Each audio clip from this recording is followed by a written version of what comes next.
Primeramente, me gustaría agradecerles por la invitación. Es un placer estar hoy aquí con vosotros y agradezco la oportunidad de presentar el REGENXBIO, nuestra tecnología, terapia genética y los resultados de nuestro estudio clínico. Soy Paulo Falabella, superviso el desarrollo de los programas para enfermedades raras y hoy especialmente hablaré sobre RGX-121, para el tratamiento de MPS II. Ahora cambiaré a inglés. De antemano, gracias a los traductores por su apoyo.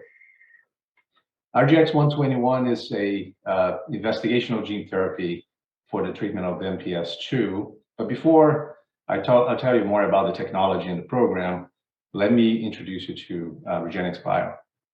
So REGENXBIO, we are an American company. We're based in the East Coast of the United States, very close to Washington, D.C. We are about a group of 400 people, and we're working closely together to improve lives through the curative potential of gene therapy. We are leaders in AAV gene therapy with our NAV technology, and I will tell you more about this in a moment. And we have capabilities from early research to commercial manufacturing.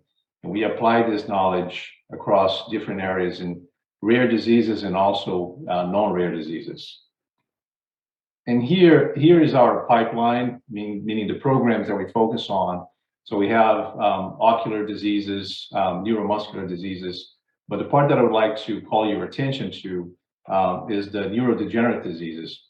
So in addition to RGX-121 that I'll be talking about today, we also have a program that's called RGX-111 for MPS I and uses a very similar approach to the approach that we use for 121. But today we were going to focus on MPS II. So let's recap biology and see how gene therapy works. So inside of our cells, we carry chromosomes, and chromosomes are made of DNA.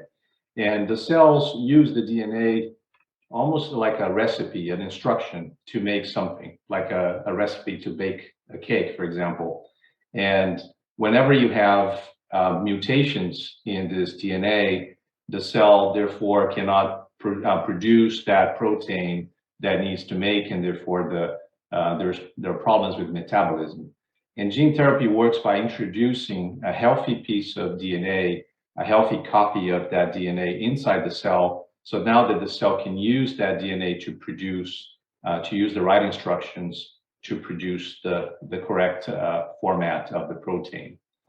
In the case of MPS II, for example, when a patient has mutations in that gene, it's the IDS gene related to MPS II, the patient will not be able to produce the correct part of the enzyme and therefore starts building toxic material in the body that we call GAGs. So in order for us to introduce that piece of DNA inside of the cell, we need some kind of a carrier, like a delivery method. And we use, REGENXBIO uses AAV vectors, or viral vectors that do not cause disease. And we modify those that we can use them to deliver inside of the cell, because they are very effective in transducing different parts of the body. In our case, we are focusing on transducing the brain.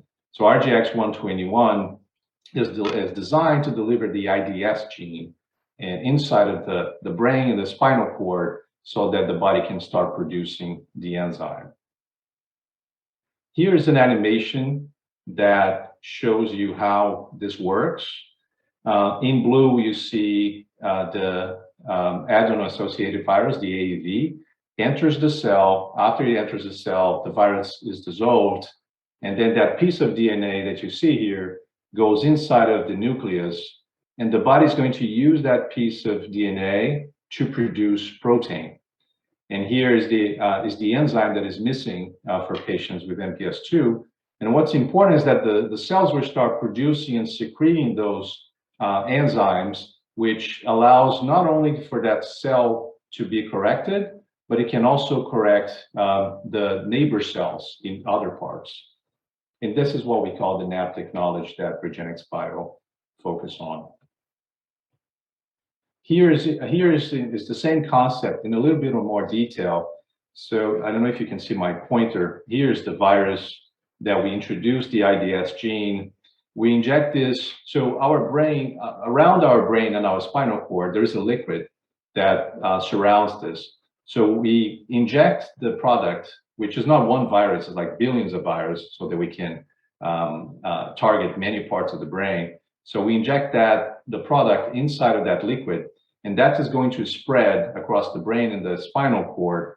And another point that I want to point to you that's important, although we inject this in this area, in the central nervous system, a good portion of this product also leaks into the bloodstream. And when this happens, it's also allowing the product to produce enzyme outside of the brain in other organs and other parts of the body. And I'll tell you a little bit more about this in a moment. So the way that RGX-121 is delivered, the primary method, the main method in the study, it's called intracisterna injection, which is this area that you see here on the left-hand side. It's an injection through the skin, through the back of the neck, and that's a single injection that will introduce RGX-121.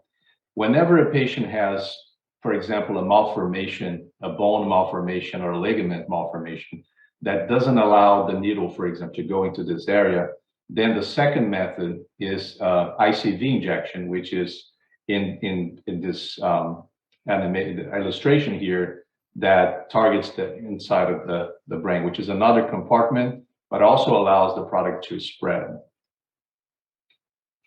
The first study that we evaluated RGX-121, it's called Campsite. It's a phase 1/2 trial, and we enrolled up to 16 children, 16 boys with severe MPS II, also called neuronopathic MPS II, which means that is the MPS II that affects the development of the brain, and includes patients that are 4 months to 5 years of age. And those patients can be on ERT, Elaprase, or they can be ERT naive, for example. In some countries, sometimes they don't have access to ERT. So even if the patient is not on ERT, the patient is also eligible for this study. The primary goal, the objective of this study is to evaluate safety. We want to make sure that it's safe to administer in patients, but we're also looking at other measures. So remember that liquid that I told you about that it surrounds the brain? We collected that sample to evaluate how the chemistry is operating. How is the biochemistry going after the patient received RGX-121? In particular, we want to make sure that we want to evaluate the GAGs, the toxic material that are usually built up in patients with MPS II. We want to understand if RGX-121 is able to reduce those GAGs, and that's what you see here in the slide. There are specific biomarkers, specific tests that allows us to evaluate how the product is working. And this is the biochemistry part. But we also want to evaluate how the patient is doing in the clinic. How are they learning new skills? How is their language and cognition? So this is also assessed in their interviews with parents, for example. And the other part that we also evaluate is the systemic biomarker. By systemic, I mean outside of the brain. We evaluated the blood, the urine. We also want to understand the potential positive impacts of RGX-121 in the body. Here is the summary of the results from this study that I just mentioned, the phase 1/2 study. And in August, just 2 months ago, we presented these results for 14 patients dosed so far. And in terms of safety, no serious adverse events related to RGX-121 were reported in this study. When we look at the central nervous system, the brain and the spinal cord, what we saw was that the RGX-121 was able to reduce those biomarkers, was able to reduce the toxic material. We actually tested three dose levels, and you go up in dose as you progress in the study. And we found that the higher the dose, the better the impact into those markers.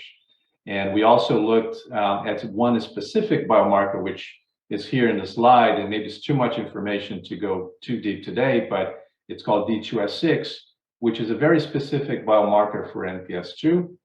And we saw that patients that received the highest dose level 3, they were able to reach levels that are so-called normal levels on the levels that we find in patients that don't have MPS II.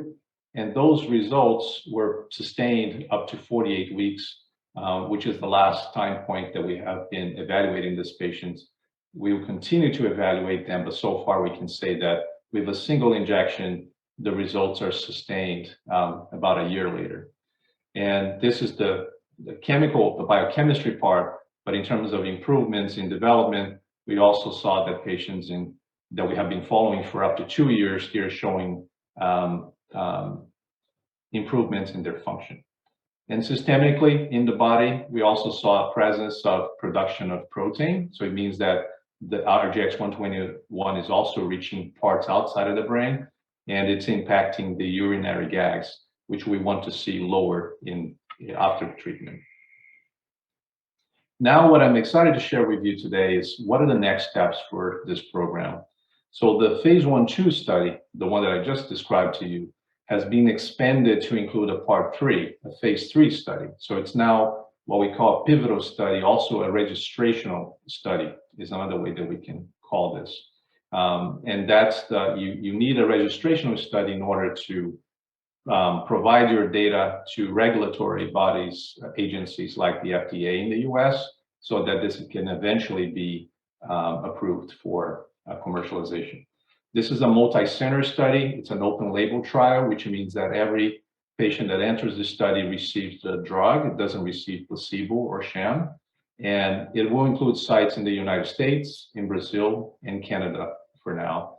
And we expect that by after dosing additional patients, we'll use this data to submit to the FDA here in the US for a BLA application. BLA is what you need to submit to the documents that you need to submit for the FDA so that they can evaluate for potential approval. And in this new part of the study, now that's the phase 1, 2, 3, we're enrolling up to 30 more boys with severe neuronopathic MPS II.